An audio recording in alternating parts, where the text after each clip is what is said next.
شادی جیسا مقدس رشتہ خدا نے خود بنایا۔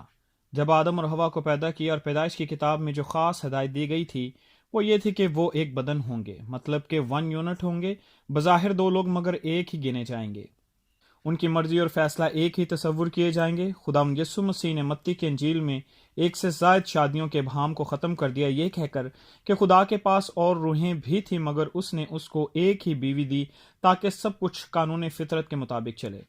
اب چاہے ولی ہو یا نبی یا عام انسان، اگر تو اس نے 1 سے زائد شادیاں کی ہیں، یہ بات خدا کے منصوبے کا کسی بھی طور پر حصہ نہیں تھی اور یہ قابل مذمت فعل ہے، اور خدا نے بھی اس کو ناپسندیدہ عمل قرار دیا۔ ہم جانتے ہیں کہ 1 سے زیادہ شادی یا شادی سے باہر جنسی تعلق یا طلاق یہ انسان کی سخت دلی کا نتیجہ تھا۔ جب فقی اور فریسی خداوند یسوع کے پاس آئے تو انہوں نے کہا کہ کیا کسی بھی سبب سے طلاق دینا روا ہے؟ تو یسوع نے کہا کہ نہیں، صرف حرام کاری کے سبب سے۔ تو انہوں نے کہا کہ پھر موسیٰ نے کیوں اجازت دی؟ تو مسیح نے بتایا کہ یہ کنسیشن صرف آپ لوگوں کو سخت دلی کی وجہ سے دی گئی، ورنہ ابتدا میں تو ایسا نہ تھا۔ سلیمان نبی کی بہت زیادہ شادیوں نے اس کو بت پرستی کے رجحان کی طرف مائل کیا اور خدا اس کے اس عمل سے ناخوش تھا۔ ابراہیم کو بھی 1 سے زائد بیویوں کی وجہ سے پریشانی سے گزرنا پڑا۔ خدا نے بھی صاف کہہ دیا کہ میرا عہد صرف سارا سے پیدا ہونے والے بیٹے کے ساتھ ہوگا جو تیری پہلی بیوی ہے۔ اسحاق کا بیٹا عیساؤ بھی 2 بیویاں بیاہ لایا، جس کے بارے میں لکھا ہے کہ انہوں نے عیساؤ کے والدین کے ناک میں دم کر دیا اور وہ تنگ آ گئے۔ ظاہر ہے جب آپ خدا کے منصوبے کے خلاف چلیں گے تو پریشانی کا سامنا کرنا پڑ سکتا ہے۔ اب ایک بات تو خدا کے کلام سے طے ہے کہ بیوی صرف ایک ہی ہے اور شوہر بھی ایک ہی ہے خدا کی طرف سے۔ شادی صرف ہم ایمان میں کریں ورنہ مشکلات کا سامنا کرنا پڑ سکتا ہے۔ اب سوال یہ ہے کہ طلاق کہاں سے آئی؟ یہ ہمارے گناہ گار ہونے کی وجہ سے ہے، کیونکہ ہم ایک گراوٹ کا شکار ہیں، ورنہ یہ کسی بھی طور پر خدا کے منصوبے کا حصہ نہیں تھی۔ انسان اس کا موجد بھی ہے اور ذمہ دار بھی۔ جب تک انسان کا دل سخت رہے گا طلاق کا وجود بھی رہے گا۔ جب 2 لوگ آپس میں اکٹھے رہنا اور چلنا نہیں چاہتے تو کیا ان کو زبردستی ساتھ رہنے پر مجبور کر سکتے ہیں؟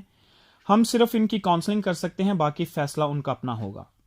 طلاق کا فیصلہ لینے کی بجائے وہ کچھ عرصہ ایک دوسرے سے الگ ہو جائیں تاکہ ان کو سوچنے کا کچھ موقع ملے، اور اگر پھر وہ اپنے آپ کو ناکام پاتے ہیں تو پھر وہ اپنے فعل کے ذمہ دار ہوں گے۔ یہ ضروری نہیں کہ دنیا کا ہر جوڑا شادی کے بندھن میں کامیاب ہی ہو، کچھ لوگ اس میں ناکام بھی ہو جاتے ہیں۔ تو پھر ہمارا رویہ ان لوگوں کے لیے کیسا ہونا چاہیے؟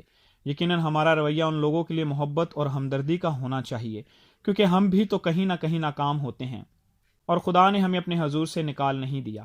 خدا جانتا ہے کہ ہم کمزور اور گناہ گار ہیں۔ طلاق یافتہ ہونا کوئی داغ یا دھبا نہیں، بلکہ یہ دنیا کے سخت دل ہونے کا اظہار ہے۔ ہمیں اپنے دلوں کو نرم کرنا ہوگا، معافی اور رحم جیسے جذبات سے اپنے آپ کو بھرنا ہوگا۔ ہوسیہ نبی نے اپنی بدکار بیوی کو خدا کے کہنے پر بار بار معاف بھی کیا اور منایا۔ کیا ہم ایسا نہیں کر سکتے؟ بیوی یا شوہر کو چھوڑنے کی کوئی وجہ نہیں ہونی چاہیے۔ شادی ایک ایسا پنجرہ ہے جس میں 2 پرندے بڑی خوشی کے ساتھ اس میں ہمیشہ رہنے کی خواہش کرتے ہیں۔